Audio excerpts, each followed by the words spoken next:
Pues con muchísimo gusto los recibimos esta tarde en el Foro Boca, en la Sala Mester, que es una de las más hermosas, más grandes y digna de recibir la presentación del libro El Milagro de Tamsa, hoy Tenaris Tamsa. Hoy 14 de noviembre 2025, les damos la bienvenida y queremos de nuevo otro aplauso cálido para todos, para los ponentes y para ustedes.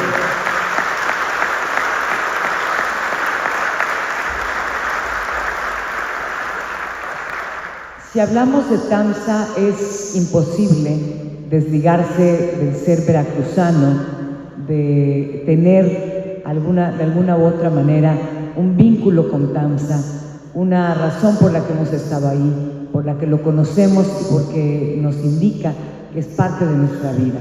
Por algo, el milagro, porque realmente lo es. Yo quisiera, aprovechar este momento para comentarles esa foto que está buscando mi papá en casa, donde tenemos la fotografía de mi abuelo entregándole los papeles para la industrialización de Bruno Pagliai, precisamente a Bruno Pagliai. Y son cosas que son muy valiosas porque habla de ese veracruzano y ese Veracruz realmente comprometido con el desarrollo y con el crecimiento. Por eso queremos dar la bienvenida con sus palabras al vicepresidente y director general de Tenaris Tamsa, ingeniero Sergio de la Maza Jiménez.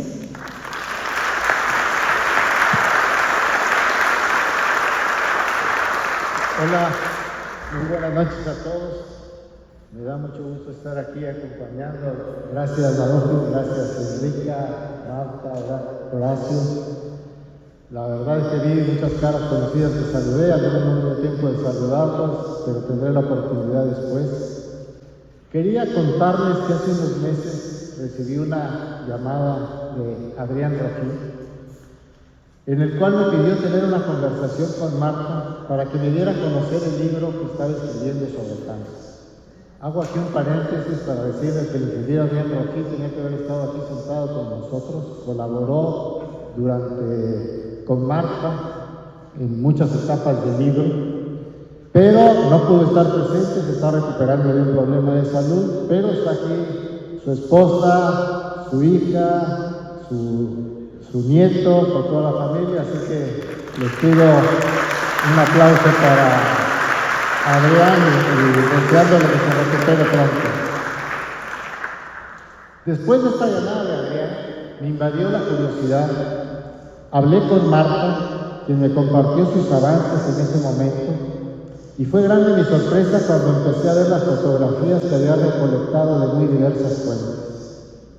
Familias de los pioneros de la empresa, hijos de trabajadores, extrabajadores, medios de comunicación, revistas de la época, folletos, nombramientos, reportes del Consejo de Administración, etcétera, etcétera.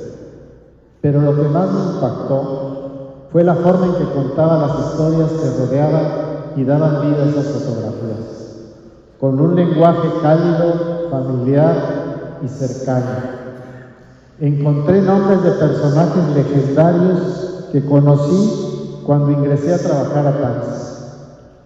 Los pioneros italianos que llegaron para hacer realidad la visión de Agostino Roca y Bruno Pagliai de tener una fábrica de tubos y costura en Veracruz, con una localización estratégica para lo que vendría después con el paso de los años.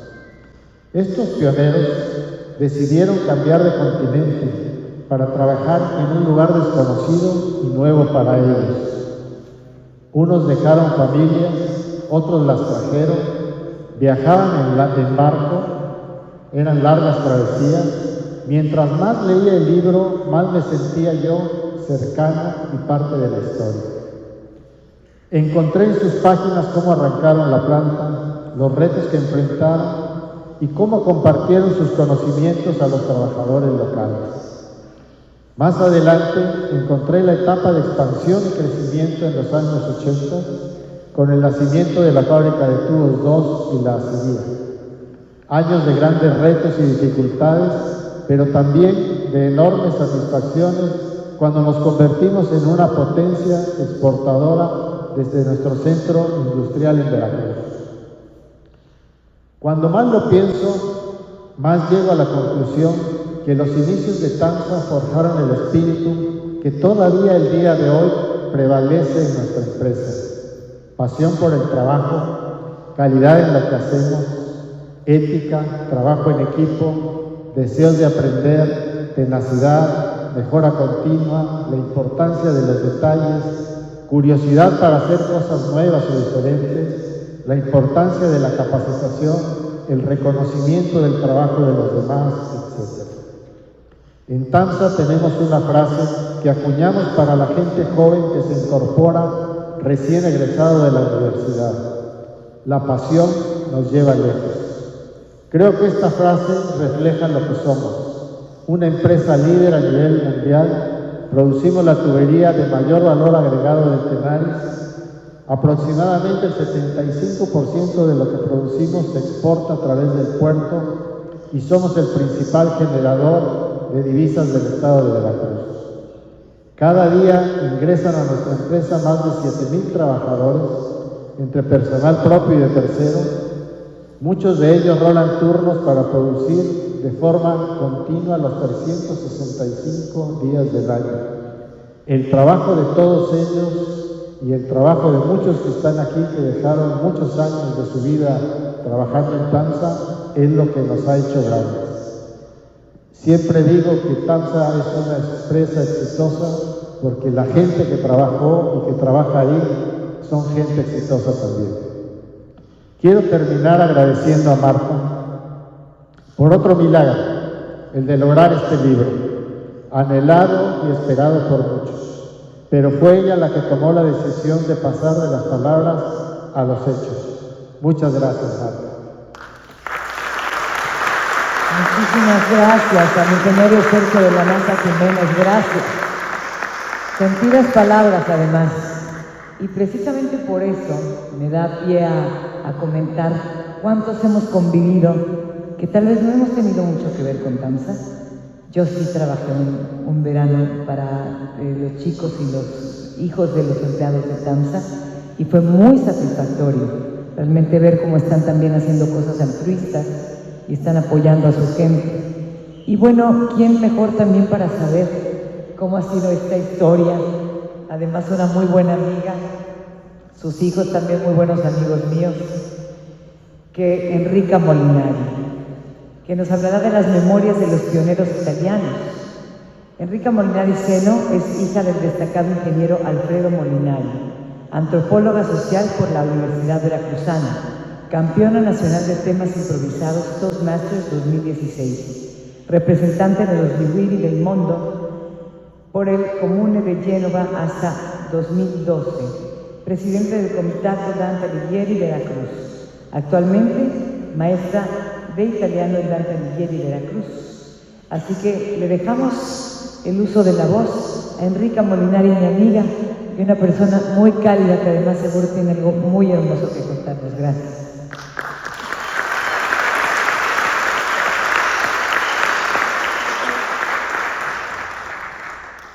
Había una vez una familia feliz. Así empiezan todas las historias. Así son todos los cuentos en el mundo. Pero este tuvo un final feliz. Queridos amigos todos, nacimos, mi hermana y yo, en un pequeño lugar, pero muy importante, porque nacimos nosotros. Después de un tiempo de ser una familia muy unida, papá desapareció. Éramos muy pequeñas, teníamos entre 4 y 7 años, y preguntábamos por papá y papá estaba en América. En esa época no había distinción, era América. Pasaron unos meses y si bien no extrañábamos mucho, sí teníamos deseo de verlo. Y de repente un día escuchamos, ¡vamos a América! No, pues si se podrán imaginar, para nosotros América era mi papá. Fuimos a Génova, así como 450 años antes de Cristóbal Colón, y llegamos a un barco que se llamaba Andrea Gritti. Recuerdo y tengo muy en mi mente la imagen de mi abuela. Hacía frío con un abrigo negro Y estábamos en la popa del barco, Gabriela, mi mamá y yo, y nos estábamos despidiendo, creo que muy tristes, muy, muy tristes. Mi mamá nos tomó de la mano, nos llevó a la proa del barco y nos dijo: hijas, este es su futuro. Ese barco salió de Génova, 450 años después de Colón, pero hizo el mismo recorrido, y también de muchos de los que hoy están aquí y que vinieron también por barco. Pasamos Nápoles, Cádiz, Tenerife, La Habana, La Guaira, y una mañana muy vestidas, el barco se quedó. Nosotros vimos al fondo y no veíamos más que una pequeña línea. No sabíamos qué había pasado. Pues en Veracruz había 30,000 habitantes, pero solo un edificio alto, el Banco de México.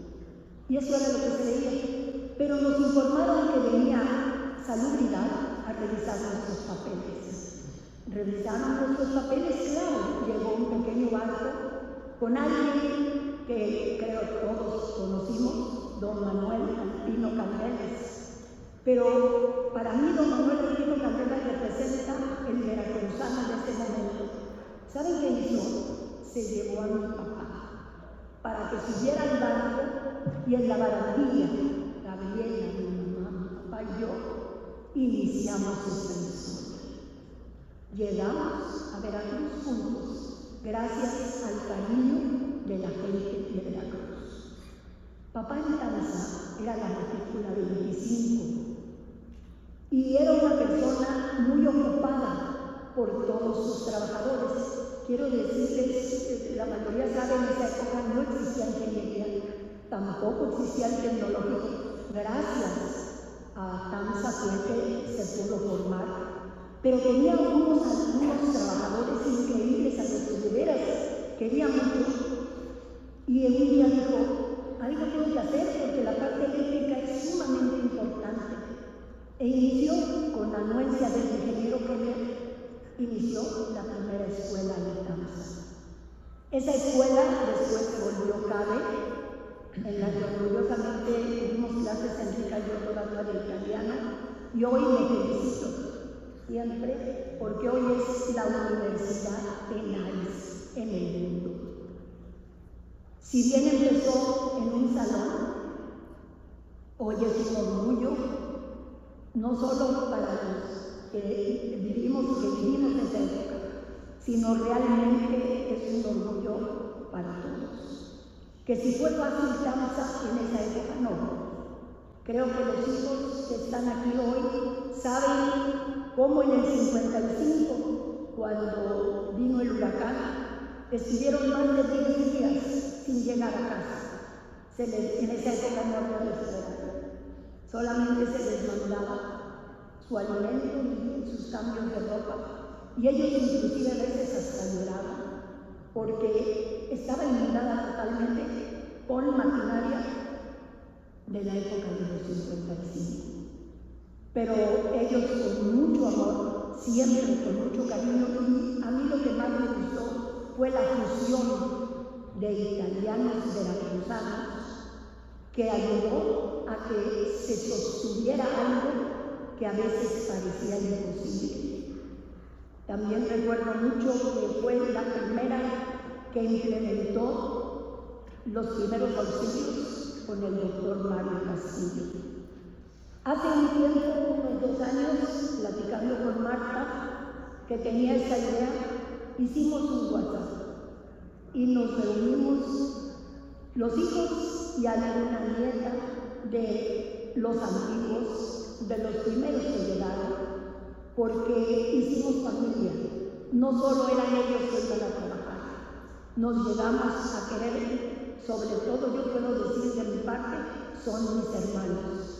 Hace un rato les comentaba, tan fuimos hermanos que ninguno se casó italiano con italiano, italianas con mexicanos y italianos con mexicanos.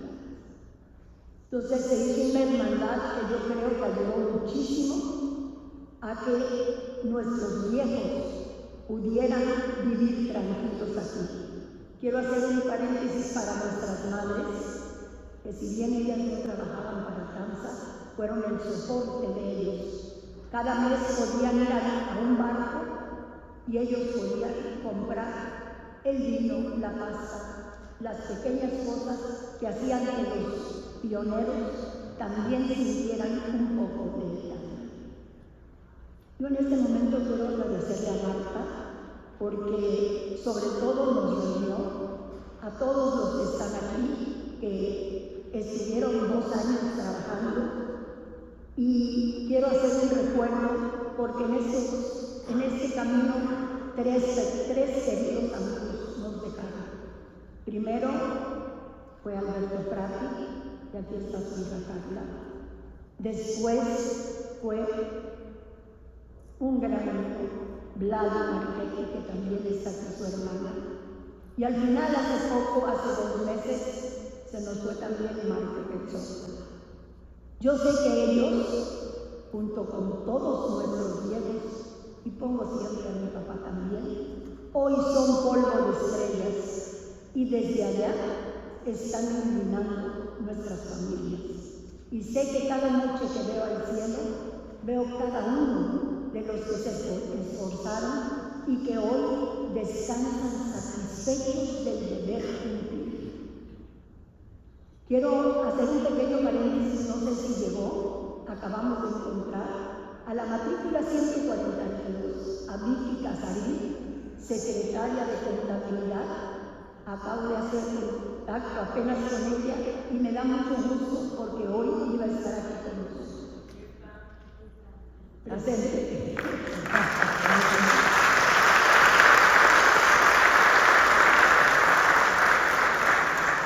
Vicky fue secretaria, conoció TAMSA desde que inició en el edificio Núñez, después en el edificio Bahía y después en TAMSA. Y ya le dijo a Marta, tiene que hacer el segundo libro. Quiero terminar agradeciéndole a alguien que sin él esto no hubiera sido posible. Sus últimos 40 años que ha estado al frente de Tenaris en Veracruz. Todos saben lo que ha llegado a hacer Tenaris aquí y en el mundo, pero no vamos a olvidar que nació aquí. Yo quiero agradecer a Italia porque es nuestra madre que nos dio nacer, pero también es muy importante agradecer. Gracias, bienvenido.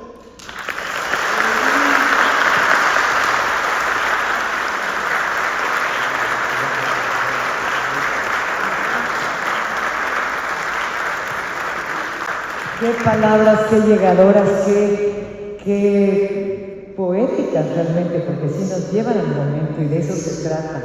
Muchísimas gracias a Enrica Molinari Seno, que además de todo, como les comentaba, una gran amiga y que hemos visto estas etapas y que no ha soltado sus raíces, pero a la vez, como bien lo comentó, ha estado involucrada con México con mucho afecto y mucho cariño. Pues vamos a dar continuidad a Horacio Guadarrama Olivera. Horacio, otro muy buen amigo que teníamos mucho tiempo sin vernos. Horacio, me da mucho gusto que estés por acá. Él es brillante historiador, que fuera maestro y mentor de la autora. Originario de Córdoba, Veracruz, México, historiador, investigador, editor y promotor cultural. Ha hecho periodismo cultural en La Jornada y El Financiero, así como en otras publicaciones periódicas veracruzanas, y participado en la creación de varios museos locales, entre ellos el de la ciudad de Veracruz. Es autor y coautor de varios libros sobre el puerto de Veracruz y Córdoba, en los cuales destaca su gusto y predilección por la historia cultural, la historia gráfica y la historia oral. En 2 ocasiones ha sido miembro del Consejo de la Crónica del municipio de Córdoba. Ha participado en diversos encuentros académicos y culturales de carácter regional, estatal, nacional e internacional, así como organizando congresos, simposios, coloquios y foros académicos y culturales de temáticas variadas. Es fundador de la Escuela de Historia de la Universidad de Sonora y del Instituto Veracruzano de la Cultura, IDEC, donde tuvo el privilegio de trabajar con la doctora Ida Rodríguez Prampolini, su creadora y primera directora general. En 2012 En el marco del festival El Carnaval también es cultura, recibió la medalla Francisco Rivera Ávila, Paco Píldora, por su destacado trabajo de investigación sobre la cultura popular veracruzana. Desde 1997 es académico del Instituto de Investigaciones Histórico-Sociales de la Universidad Veracruzana, donde ha sido el editor de las revistas Sotavento y Ulúa. Y Horacio Guadarrama Olivera, pues ahora nos da una semblanza de la autora Marta García de Venario.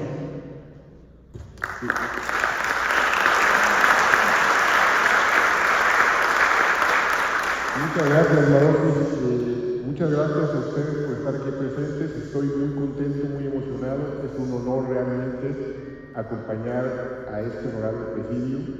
Y yo le decía al ingeniero Sergio de la Maza que pues es un día muy importante para Kansas, de la distancia. Y es un día muy importante también pues para Marta, desde luego, para la autora del libro. Creo que las palabras también han sido muy importantes de Enrica Molinari. Y bueno, quisiera, con el permiso de ustedes, leer un texto. Espero que les interese, que les guste. Está hecho con mucho cariño, por mi admiración que tengo a Marta, la autora, y que la conozco desde hace varios años. Y bueno, le he puesto al texto un título que creo que expresa en una frase lo que es Marta. El título es Marta García de Venario, la pasión por la historia. Y dice así: un día cualquiera de 1989, o tal vez de 1990, no lo recuerdo con exactitud, recibí una llamada a la Dirección de Patrimonio del Instituto Veracruzano de la Cultura, IBEC, ubicado en el emblemático edificio colonial que albergaba el convento de Belén y luego el hospital Aquiles Cerdán, en el centro histórico de la ciudad de Veracruz, donde trabajaba como investigador. Me buscaba el doctor Juan Capallera Mateos, reconocido y respetado médico porteño y a la sazón director del Museo de la Ciudad, dependencia del ayuntamiento local, que recientemente había sido reabierto al público con un nuevo y atractivo discurso museográfico, cuyo tema central era la historia y la cultura popular de la ciudad portuaria. El motivo de su llamada era preguntarme si podría explorar un trabajo de investigación que iba a realizar Marta García de Venario bajo los auspicios del museo sobre el origen y desarrollo de los tranvías del puerto de Veracruz, un tema poco estudiado en ese entonces y al que ella había llegado con los años de la vida. Marta, me comentó el doctor, no era una historiadora profesional, sin embargo, era una gran apasionada y conocedora de la historia de su ciudad natal. Yo no conocía al doctor Capallera, ni él a mí, pero seguramente me tenía confianza debido a que años antes había tratado a mi padre, el doctor Horacio Guadarrama, prestigiado médico ginecobstetra ubicado en Córdoba a fines de los años 40, quien regularmente asistía a las reuniones médicas que se celebraban en la ciudad de Veracruz. El caso es que asistí con gusto y mucha curiosidad a la cita que me dio el doctor Capallera en el museo unos días después, y a la que así mismo acudió Marta, también, por cierto, hija de un respetado y recordado médico cirujano porteño, el doctor Antonio García Gómez, quien ejerció con celo su profesión en los hospitales Cerdán y de la Beneficencia Española. El encuentro fue muy agradable. Rápidamente entramos en confianza, quizá por el fuerte nexo que los tres teníamos con la medicina. Y por supuesto acepté gustoso el reto, a pesar de que el doctor Capallera me advirtió que la institución a su cargo no tenía recursos para pagar mis honorarios. A cambio, me dijo, con esa mezcla de seriedad e ironía que lo caracterizaba, en adelante no solo sería asesor ad honorem del museo, sino que me invitaba a su oficina de lunes a viernes a mediodía a disfrutar de una taza de café con galletas y y a platicar de historia y cultura veracruzana. Esas charlas en la dirección del museo, donde con frecuencia llegaban viejos conocidos del doctor Capallera a contar sus historias de vida, interesantes y sabrosas por lo demás, hoy en día las recuerdo con mucho cariño, porque gracias a ella aprendí varios de los secretos del Veracruz profundo que en ese momento ignoraba por completo. Más que asesoría, a Marta solo tuve que darle algunos consejos para que sus pesquisas en el archivo y biblioteca histórica de la ciudad de Veracruz, en la hemeroteca del dictamen y en los archivos particulares, sus principales fuentes históricas, además de las entrevistas que le hizo a viejos cambiarios, fueran más productivas. En realidad, Marta, muy pronto confirmé lo dicho por el doctor Capallera, es una cronista y escritora con una intuición y un talento naturales, a la que en efecto le apasiona la historia de Veracruz, ciudad y puerto donde vio la luz primera y a la que ama profundamente. Después de varios meses de intenso trabajo de investigación por parte de Marta y con el apoyo de mi buen amigo Luis Antonio Vázquez Heredia, quien se hizo cargo de la redacción del texto y el diseño y cuidado de la edición, la historia de los días del puerto de Veracruz, 1863-1981, salió por fin publicada en octubre del 92, coincidiendo felizmente con el entonces llamado Encuentro de dos Mundos, aunque algunos lo llamaran, acaso con más objetividad, Encontronazo, bajo el sello del museo y el ayuntamiento de Veracruz. Una obra de factura sencilla, dados los recursos con que se contaba para su impresión, pero sin duda bella, realizada con mucha dedicación y cariño y escrita con una prosa pulcra y elegante, además de representar una aportación muy significativa a la historia del puerto, por todo lo que representó este medio de transporte para los veracruzanos del último tercio del siglo XIX y de buena parte del siglo XX, desde el punto de vista urbano, económico, social, cultural e incluso identitario. La obra que tuvo en su momento una excelente recepción entre el público porteño y se volvió de consulta obligada, viene acompañada de una presentación del doctor Capallera, una introducción del que éste escribe, un prefacio de la autora y una serie de interesantes fotografías y planos de la ruta de los tranvías, primero de tracción animal o de bolitas y luego, desde 1908, eléctricos, así como de tres valiosos anexos con los reglamentos de ambos y de los tranvías del Secretario Particular Veracruzano de 1923, que no sobra subrayarlo, continuaron siendo de sangre hasta bien entrado el siglo pasado, 1939 de hecho. La historia de los tranvías, que por cierto cuenta con una segunda edición corregida y aumentada, pues la primera, que constaba de 1000 ejemplares, se agotó en muy poco tiempo, no solo le significó a su autora ser reconocida localmente como una avisada cronista de Veracruz, sino también recibir el premio de la Federación Ciudadana en 1992, otorgado anualmente por esta institución desde 1953 a los ciudadanos que hacen una aportación importante en diversos campos en beneficio de la comunidad. Con ese impulso, con la misma emoción y también con el apoyo del museo, Marta emprendió una nueva aventura intelectual, la historia del ascenso de la cobardona del puerto de Veracruz, que ella misma había leído y disfrutado en sus años mozos.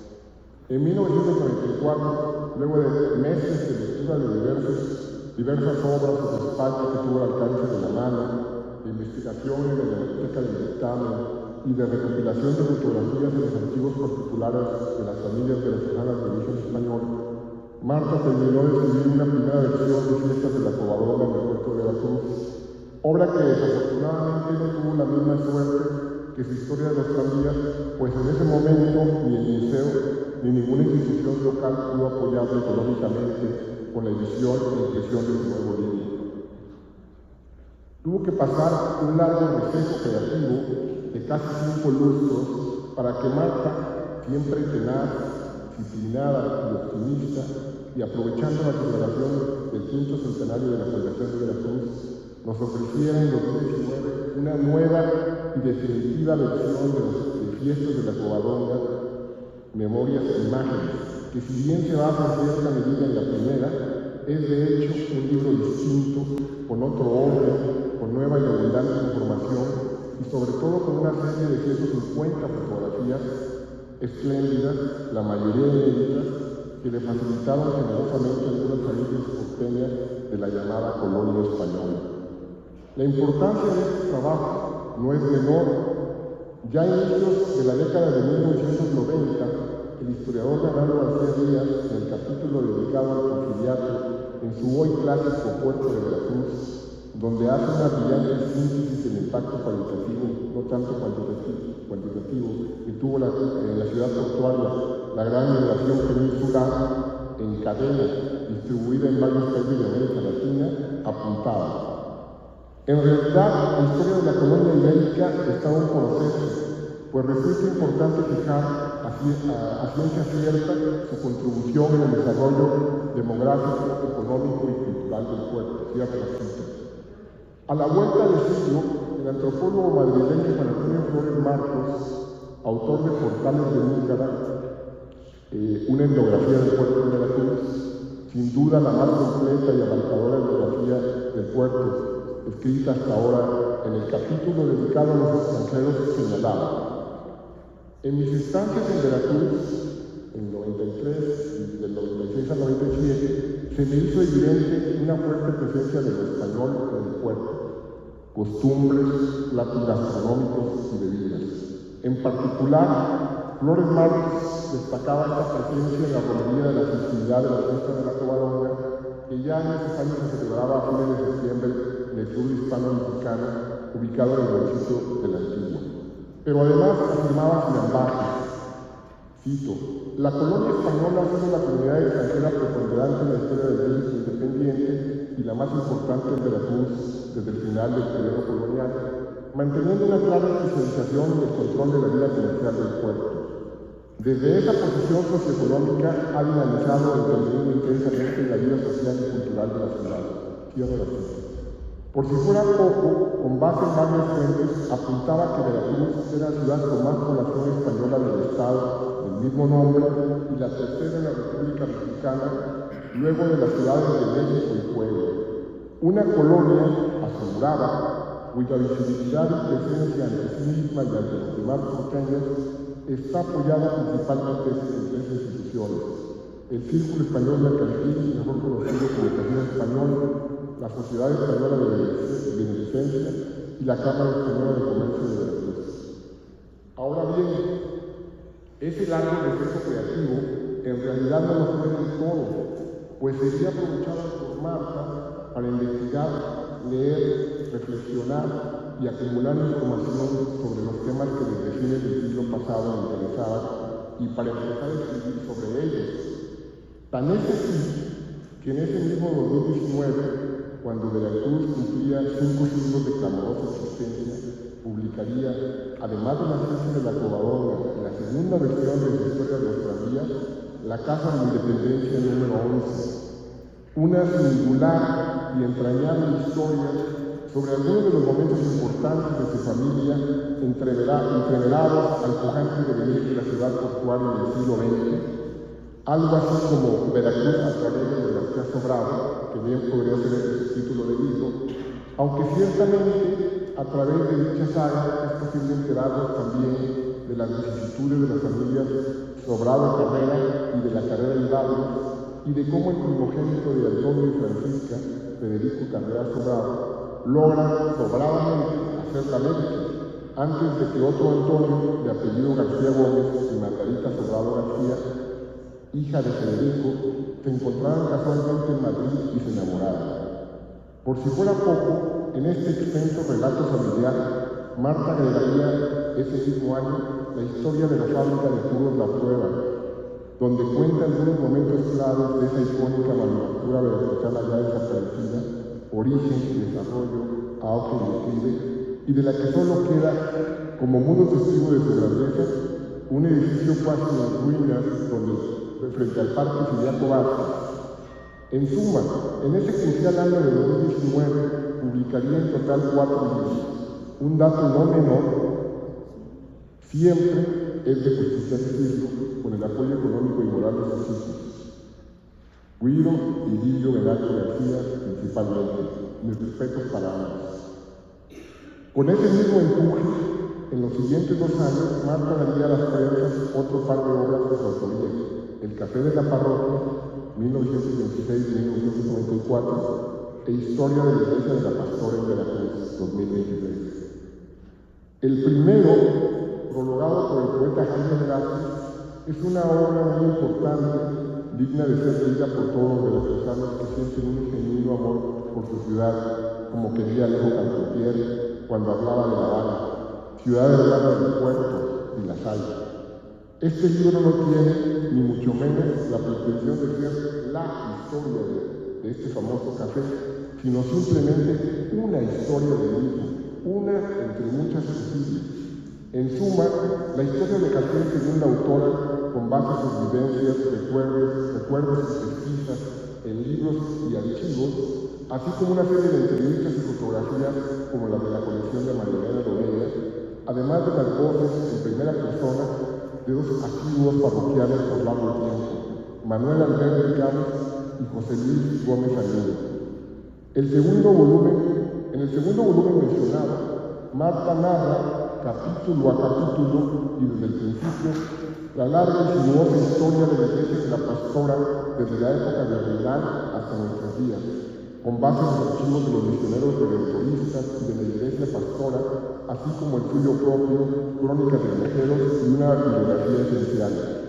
Así, a través de esta obra nos enteramos cómo esta emblemática iglesia, después de algunas vicisitudes, milagros y desavenencias, fue construida y terminada en 1765.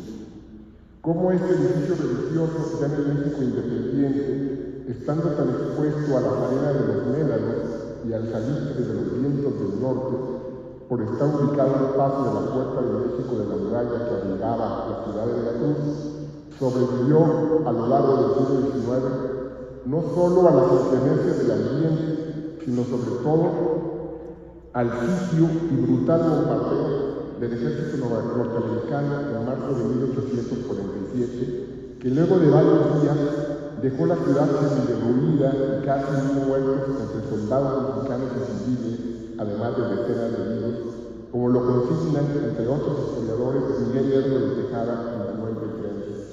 Como la Pastora, como resultado de la guerra del 47 y la aplicación de las leyes de reforma, quedaría cerrada y en ruinas durante varios años, hasta que don José León Mosquera, acaudalado empresario veracruzano, decidió en 1883 restaurarla a costa de su peculio para darle gusto a su señora madre, cambiando de paso la advocación de la iglesia a la de Nuestra Señora de los Dolores, ya que Dolores era precisamente el nombre de su progenitora, aunque la gente, como recuerda Marta, por la fuerza de la tradición, siguió llamándola por su nombre original, y como, en fin, ya en el siglo XX, la iglesia estaría a cargo del cuidado de los misioneros redentoristas y de la orden de los agustinos recoletos, no sin tener que sortear el cierre de las iglesias durante un segundo periodo del gobernador Alberto Tejada, del 28 al 32, y un malhadado incendio de 1931, por motivos nunca aclarados, que dejó el inmueble en ruinas, a pesar de lo cual, en los años 30, sería sede del puerto de bomberos durante un tiempo. Con todo, más allá de la relevancia de este libro, no quisiera dejar de ponderar lo que para mí es verdaderamente un acto ciudadano ejemplar, más allá de la conocida fe religiosa de Marta, muy respetable por lo demás.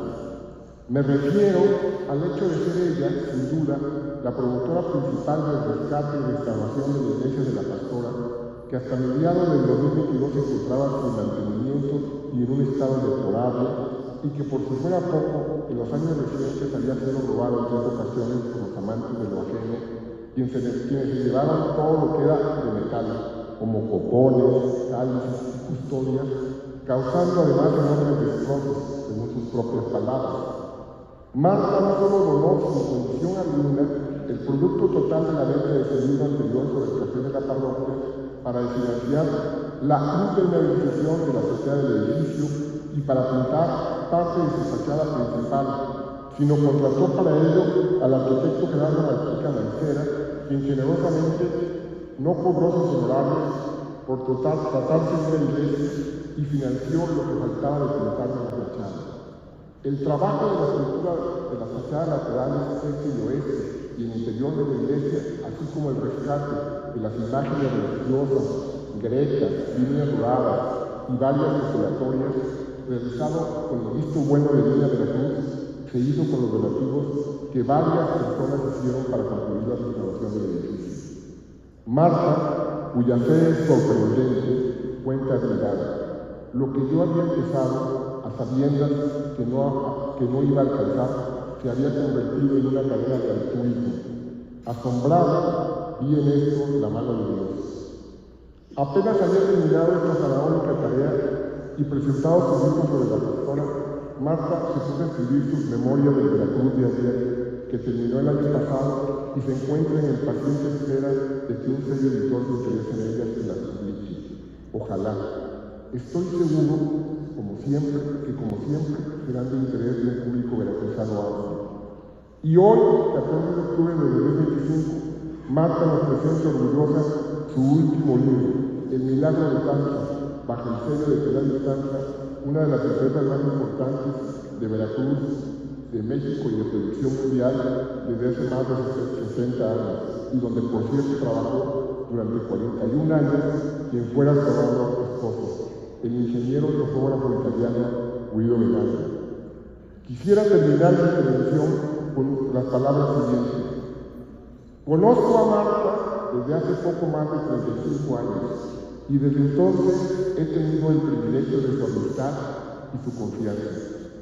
En ese tiempo he visto cómo Marta se ha ido desarrollando como una cronista con un estilo propio, siempre impulsada por su notable curiosidad intelectual y por su natural talento para la escritura, que la han llevado a lanzar 8 estupendos libros sobre la ciudad donde nació, uno de ellos aún inédito. Ese es hasta ahora su legado, lo que no es poca cosa. Estoy seguro que si hubiera más veracruzanos y veracruzanas como Marta, que amaran con pasión a su ciudad, otro gallo nos cantara en términos de patrimonio material y inmaterial. Sería mucho menos las pérdidas, los desastres, las torpezas, los daños que muchos lamentamos y que ya no hay manera de remediarlos.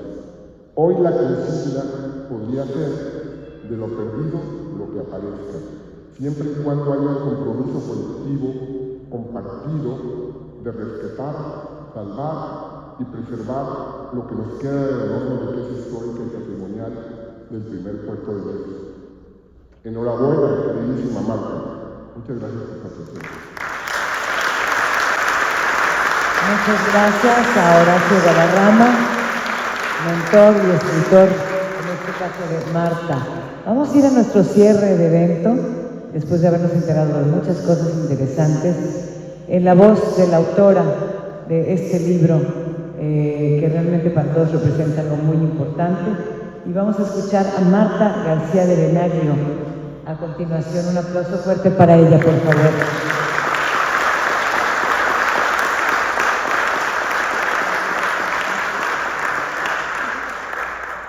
Siendo apenas una niña de 10 años, alumna del cuarto de primaria de la escuela Josefa Ortiz de Domínguez, fui seleccionada junto con otra compañera por la directora Alicia Moreno para asistir a una entrevista con el entonces presidente de México, Miguel Alemán Valdés.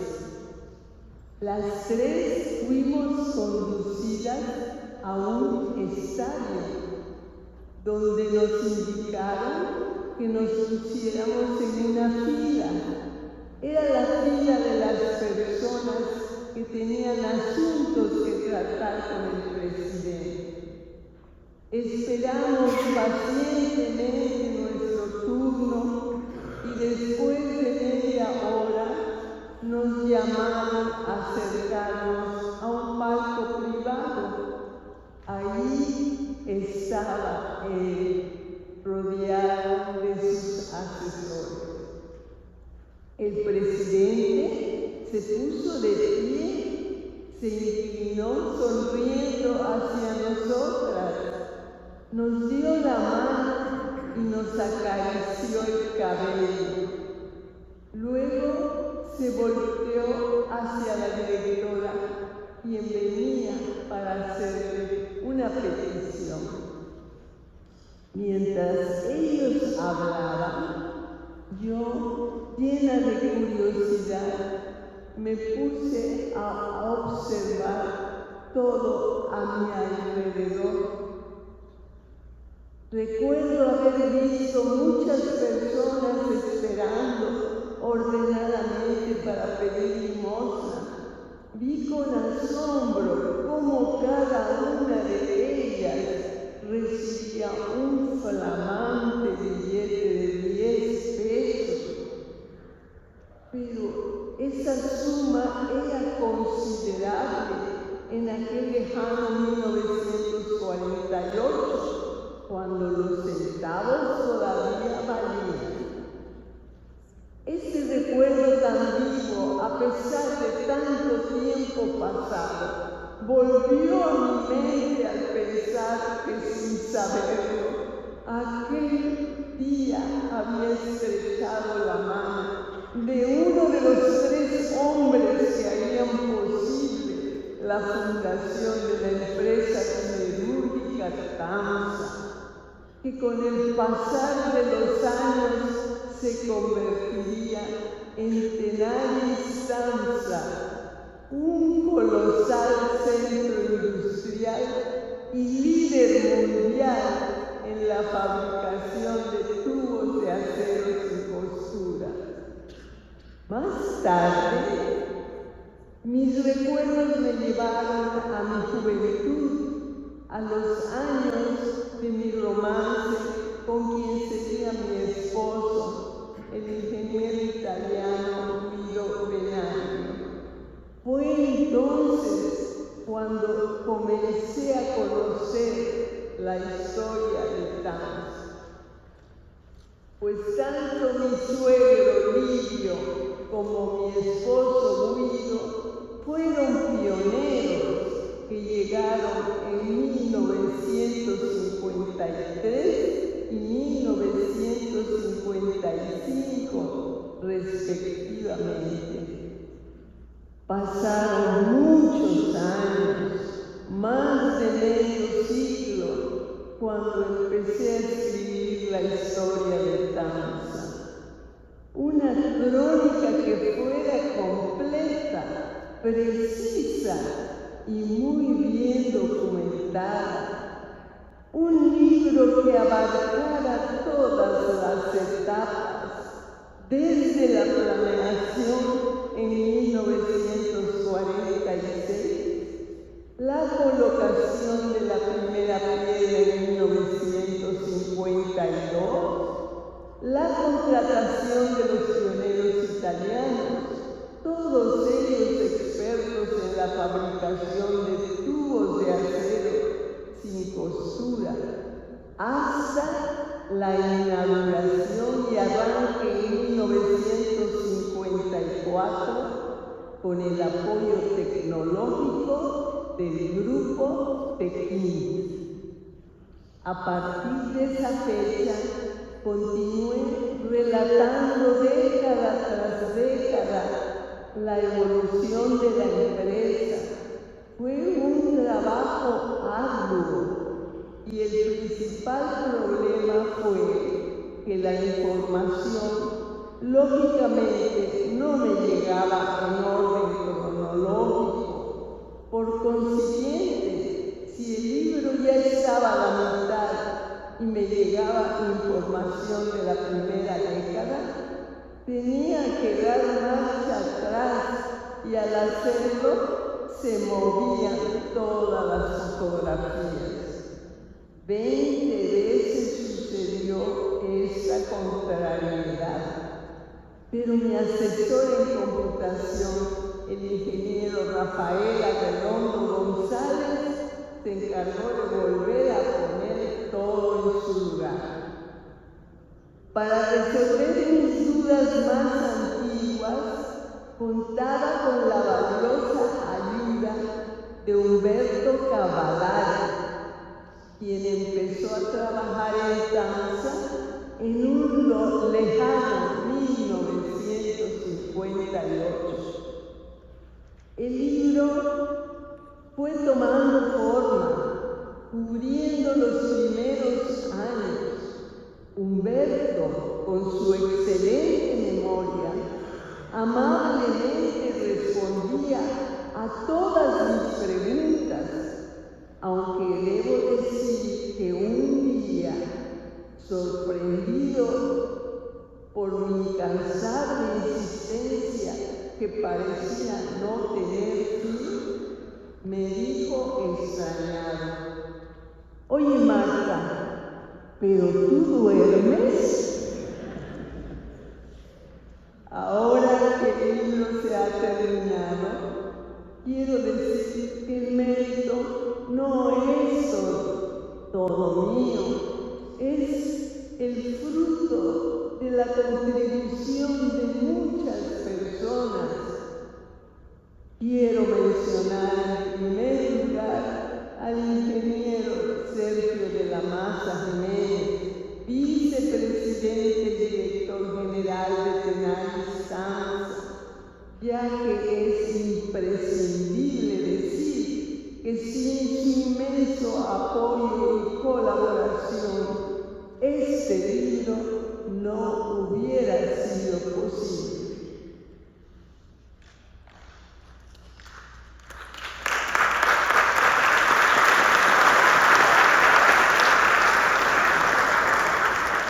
En segundo lugar, debo expresar mi profundo reconocimiento y gratitud al ingeniero Adrián Rojí Uribe, quien dirigió la fábrica entre 1979 y 1987 y trabajó en ella hasta el año 2002.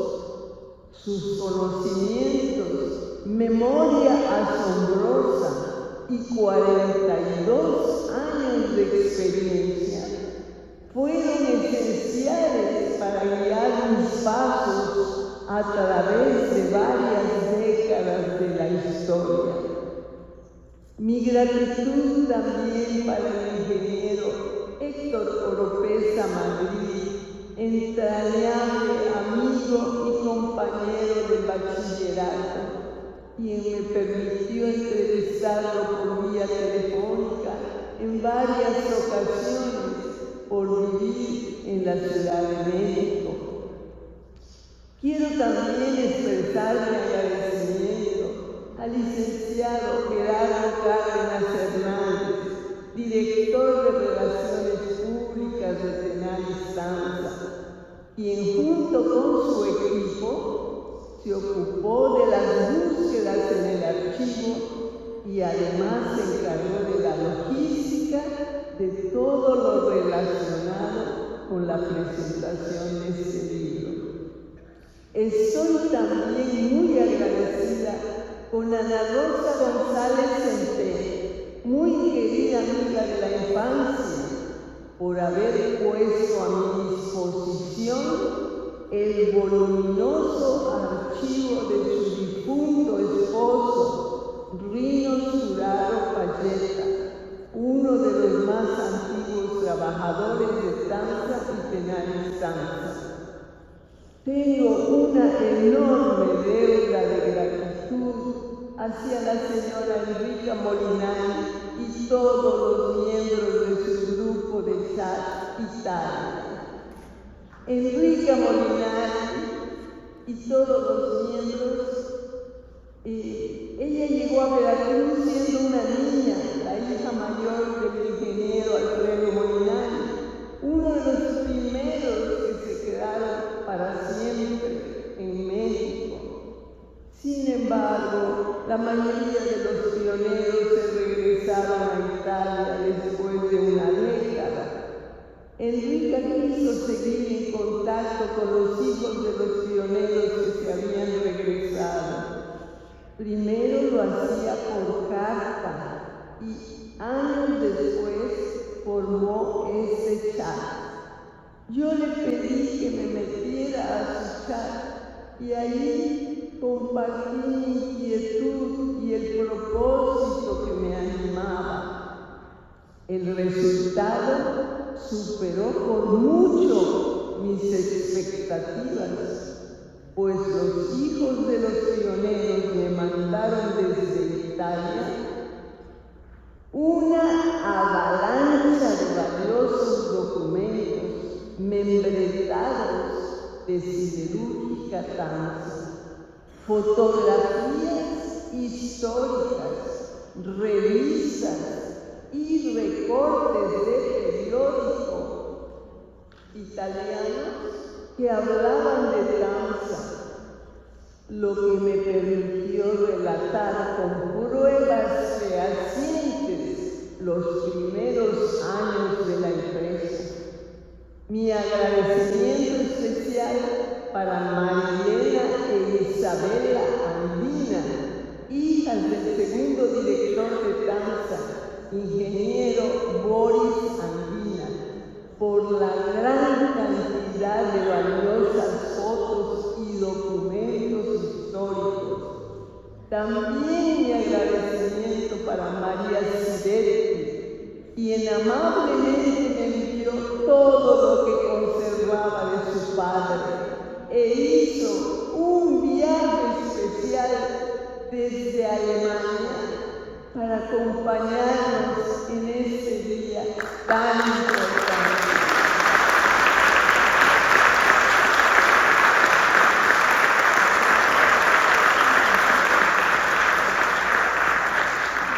Mi agradecimiento también para Carla Frati, Humberto Alonso Morelli, Alberto Milanesi, Giorgio Orsi, familia Marchetti y Ornella Ugnani. Deseo reconocer asimismo a los distinguidos funcionarios que trabajaron en diversas áreas de la fábrica y que acudieron a mi domicilio para ser entrevistados, respondiendo con paciencia a todas mis preguntas. Me refiero a los ingenieros José Humberto Medina Mendoza,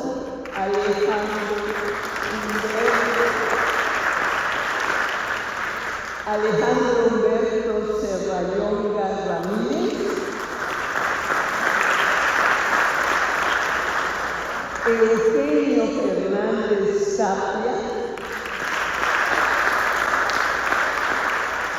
y Héctor Manuel Quintanilla Carmona. Mi cariño y agradecimiento para los hijos de los funcionarios ya fallecidos, quienes me ayudaron a recomponer la historia de sus padres o abuelos. Aldo Frati, Emilio Paulón, Ezio Franco Chernuschi y Tommaso Guido Ottonelli. Me refiero a Carla Frati, Emilio Paulón Fuentes, Stefano Chernuschi y Lorenzo Ottonelli.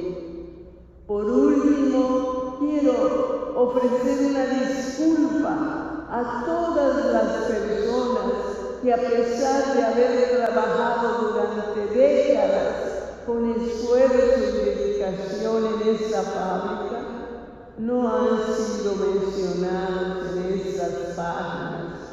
A todos ellos quiero decirles que este libro es solo uno de los tantos que se podrían escribir acerca de esta legendaria fábrica de tubos de acero sin costura, y es probable que otros autores les hagan justicia en el futuro. Para concluir, solo puedo decir que en esta obra no solo he puesto mis conocimientos, fotografías y recuerdos, he puesto también el cariño que le tengo tiempo a la empresa y todo mi corazón. Muchas gracias. Muchas gracias, Marta.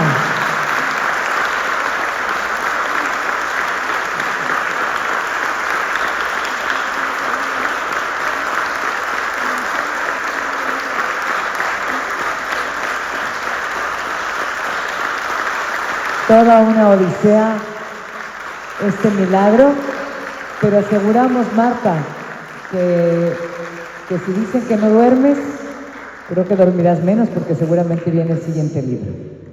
Estamos casi seguros que viene el siguiente libro. Queremos agradecerles a todos, invitarlos al Ambigú, a que sean parte de esto, a que compren su libro, a que lo conozcan y lo beban realmente desde sus páginas y su hechura, que está realmente muy bien hecha, de calidad muy amplia, y creo que nos sirve a todos, a los pequeños, a los adolescentes, a nosotros los grandes, a los más grandes también. Y les pedimos ahora a los hijos que viajaron y que sus padres ya no están, o que tal vez algunos de ellos trabajaron en TAMSA, pero que viajaron para esto, que vengan para la fotografía grupal. La entrada es por allá y después dan un paso a la derecha y por esta puerta les podemos abrir para que hagamos la fotografía grupal. Hijos y nietos también.